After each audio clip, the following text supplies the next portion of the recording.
Hi, this is Alicia Lamb going over my highlight video for my ePortfolio. So I will start with my elementary, as that is what I plan to work on as an administrator, and moving through my artifacts. I actually had fun going back and reviewing some of my artifacts or assignments that I had created and reflecting over my thoughts and ideas and how some of those thoughts and ideas have changed since beginning this program.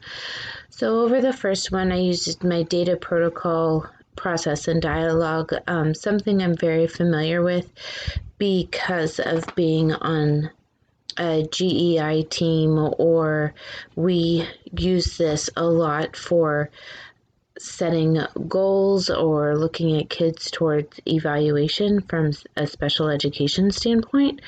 I thought this assignment was easy for me. Again, generating a form, it's just an area that I am familiar with. So ethics and professional norms. I liked this assignment also for the simple fact that cyberbullying is something that we are facing on a regular basis. This is something I have had to deal with sixth grade students and working with the sixth grade team and my principal to try and tell kids and help them understand what they can and cannot say over social media or going through in their emails, and then educating staff on how to deal with these situations.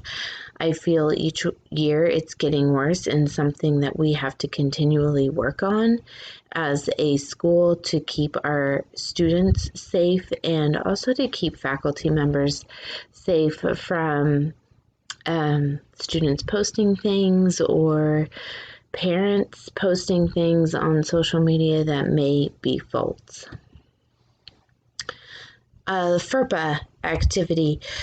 During this activity, I did learn, even though I am in special education and something I am fairly familiar with, I did learn more about FERPA and what it can mean and how it needs to be expressed to my coworkers, and that they have a better idea to protect themselves and to keep families informed. We worked with a group of interventionists and paraeducators, and my interventionists, because they are Title I, aren't very familiar with FERPA, and my paraeducators, I just educated to keep them informed, and they need to know what their boundaries are and what parental boundaries are, so they're not crossing a line. And then the general education staff, it's just something that I firmly feel the entire building needs to be aware of, and how we can proceed if any situations do arise. Cultural diversity. I really enjoyed this class. Going through this class and learning about equity and equality and the differences, and really digging in and looking in at how we are categorizing kids and overrepresentation, and are we addressing their cultural needs in our building. I thought it was kind of an eye-opener. I do believe we have a very good ELL teacher in our building, but after meeting with her,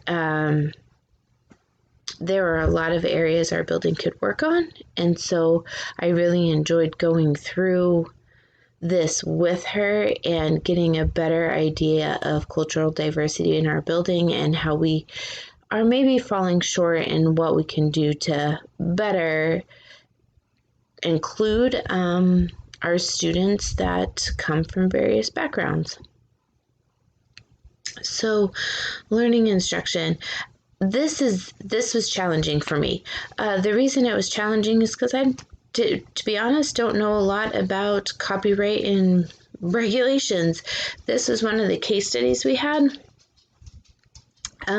It's very gray. I had a really hard time kind of grasping certain types of copyright law and what qualifies and doesn't qualify. And so, although it was very challenging and it took me a very long time to complete, I did walk away with a wealth of knowledge as to what we can show in the classroom and kind of how to protect ourselves. It doesn't always have to come from a book, but we have to be very careful about what videos we watch and what teaching students also, because technology has become more available and we ask students to make slideshows or to make videos of themselves and their work, and to know that they are protected by copyright. So, okay, scaffold approach to math. This is near and dear to my heart, something that my building continues to work on, as well as the district. So in my special education meetings, this is something that we do work on a lot. We talk about scaffolding approaches to better meet the needs of our students, and that we can differentiate in between in the classroom, and that the classroom is the first best shot for our kids, and then it's the tiered approach. And so converting general education teachers' perceptions of what a scaffold approach is and what it isn't has been very challenging, but I do feel it's been very rewarding at the same time. Understanding my community. This is one that I did have fun with too, for the simple fact that it's not something really that I paid much attention to. And I knew our community's involved, but knowing that it can be involved more, and how as a school leader I can bring in more resources to better support my teachers and the students in activities that bridge the community members with the school members. Operations and management. In my reflection paper, I stated that this was one of my weaker areas. I had a hard time with this area. I don't feel like a lot of my activities necessarily touched on it, but I think I took it more literal than I should have, and maybe I did more than what I thought, but I did find this area challenging for sure. Parental rights and FAPE. In here, again, this is because of special education. This is an area that I felt comfortable with, but applying it to operations and management I thought was challenging, but also valid at the same time because of the laws and regulations that surround parental rights and FAPE. So, building professional capacity. I liked going through these and knowing which ways to observe. I served on the evaluation committee, and I will touch on that in the district video. It was just something that when you go in and observe, it's not what you really think, and there are ways to do it that are more proactive than others and make people feel more comfortable. So moving to my secondary slideshow. On this one, I did more than the 7 because of the hours. So using the demographics of Auburn, Washburn, and the history, seeing how our district has changed over the years is fun. For the simple fact, 8 years ago, I know where we started and how much we have changed in those 8 years. And then building my leadership style. We did a couple classes on this, and going through my leadership style, I noticed that I had bits of a lot of different types of leadership, but coming together I think I have a decent approach. People first language, again, it's something I'm very interested in because I don't like making people feel less than who they are, even though they do have a disability. That doesn't define their character. Critical thinking.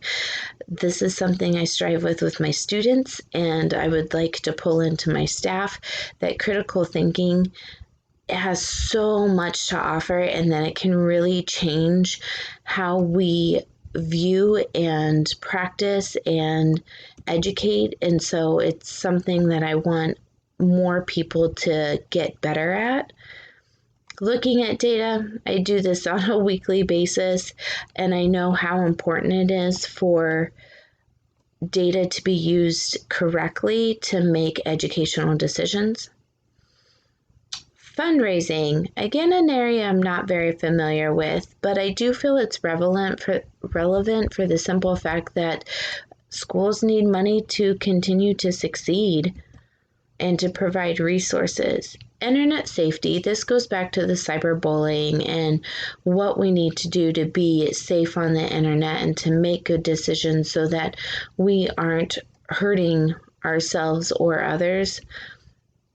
And then building professional capacity. This is just nurturing the professional learning, which we try very, very hard to do in our district. And sometimes it's better than others, but going through and reading the research on this and articles has given me a better idea of how to manage professional learning and what to look for.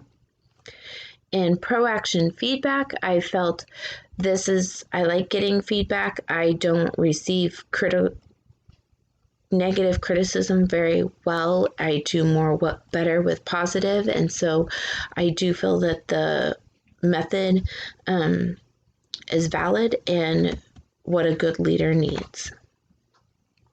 And finally, moving into the district element of our activities. And so here I had 5 of them. And the district activities seemed very overwhelming just because it's so high. Continuous improvement, looking at what the district needs to improve. I have been fortunate enough to have been in a district that has become dyslexia certified over the 8 years, and the steps that we have taken to get to where we need to be. We are continually improving, and we know we have room to go, but it's an area you have to continue to prove. Otherwise you fall behind, the kids fall behind, your staff falls behind, and then what's the point? Cultural and linguistic diversity in special education. This is where the overrepresentation I talked about earlier and how we can better serve our student population by getting teachers informed in cultural and linguistic diversity and using the proper language and doing modifications that are actually beneficial to the students. Our two-way communication. I was not familiar with all the ways our district communicates with each other in the chain of events. So I did find this useful, knowing also that the superintendent does do a lot more of the external communication than what a principal would, and same with the school board. On this assignment, I looked at legal consequences for special education students that may make poor choices and having to do a manifestation to get them back into the building or to review their behavioral problems. And the last one, building our district evaluation process. I was lucky to serve on the evaluation committee for several years when we switched over our system and continued to follow the KSDE guidelines. So our forms changed and our time periods changed, but it was fun to watch the process and to be a part of something so major. So thank you very much for listening, and